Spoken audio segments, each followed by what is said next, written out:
ఎన్నో ఇబ్బందులను ఎదుర్కొన్నాం, ఎన్నో ఇక్కట్లను చూసాం. చిన్న వయసు అయినప్పటికీ కూడా చాలా అవమానాలని భరించాం. కేవలం నాన్న పేరు ప్రజల్లో చిరస్థాయిగా నిలబడాలి అన్న ఒకే ఒక్క దృఢ సంకల్పంతో పనిచేసాం. మేము పనిచేస్తున్న సమయంలో ఎవరు మమ్మల్ని నమ్మినా నమ్మకపోయినా, మేము కొత్త అయినప్పటికీ కూడా రాజానగరం నియోజకవర్గ ప్రజలు మాత్రం మమ్మల్ని నమ్మారు, మమ్మల్ని ఆశీర్వదించారు, మమ్మల్ని అసెంబ్లీకి పంపించారు.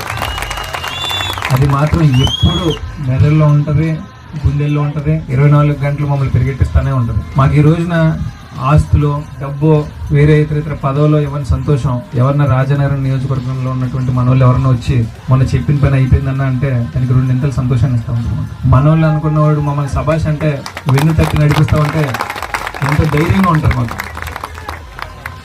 ఈ రోజున రాజకీయాల్లో కేవలం మీతో సభాష్ అనిపించుకోవాలన్న ఒకే ఒక మాట కోసమే పనిచేస్తున్నావా అని అనిపిస్తుంది నాకు.